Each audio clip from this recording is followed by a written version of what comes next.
Hello everyone, welcome back to my YouTube shorts. আজকের ভিডিওতে তোমাদের সঙ্গে আমি শেয়ার করতে চলেছি ব্যাঙ্গালোরের বানেরঘাটা জুলজিক্যাল পার্কের পার্ট 2। তো চলো শুরু করা যাক। এখন একটা নেটবন্দি গাড়িতে করে আমরা চলেছি এই জঙ্গলে সাফারি করার জন্য। আশেপাশে চোখ রাখছি কোনো অ্যানিমাল যদি স্পট হয়ে যায়। আর এই গাড়ির ড্রাইভার দাদারা সব কিছুই জানে, কোথায় গেলে কোন অ্যানিমাল স্পট হবে সেই সব ইনফরমেশন এই দাদাদের কাছে থাকে। আর এখানে সাফারি গাড়ির সঙ্গে একটা গাড়ির সঙ্গে আর একটা গাড়ির খুব কন্ট্যাক্ট থাকে। তো যেই আগে দেখতে পায় সেই এই ড্রাইভারকে জানিয়ে দেয় এবং তখনই আমাদের গাড়ির চালকও সেই দিকেই রওনা দেয়। তো এখন আমরা এসেছি সিংহ দেখার জন্য। তোমাদের সঙ্গে দেখাই সিংহর কাণ্ড কারখানা। চলো দেখতে থাকো।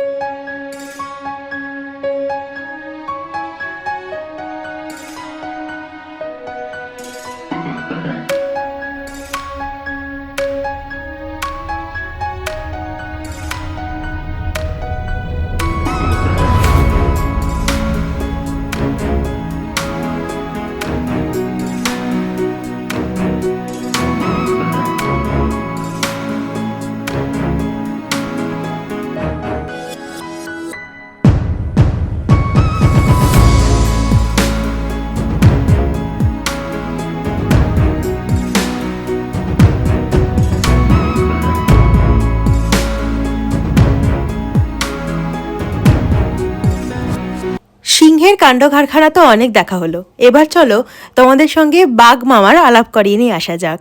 সেখানে আমাদের রয়্যাল বেঙ্গল টাইগার থেকে শুরু করে সাদা বাঘ সবটাই তোমাদের সঙ্গে আলাপ করাবো।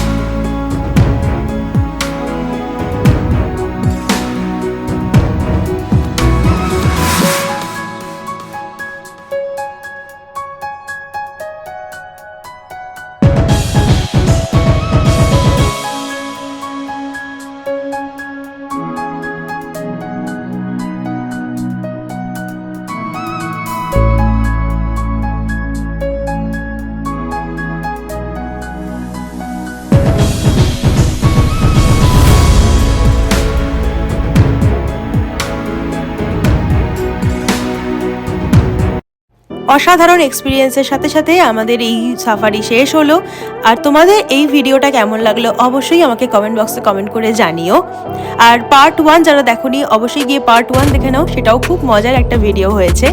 আর আমরা এত সুন্দর একটা দিন কাটালাম, আর তারপরেই আমরা বাড়ি ফেরার সময় অর্থাৎ হোটেলে ফেরার সময় এত জ্যামে আটকে ছিলাম। আর ব্যাঙ্গালোরের জ্যাম তো জানোই, একেবারে বিশ্ববিখ্যাত জ্যাম। তো সেই জ্যামে আটকে আটকে খিদেতে পেট চুইচুই করছিল। হোটেলে ফিরে এসেই ফার্স্টে আমরা খেয়ে নিয়েছিলাম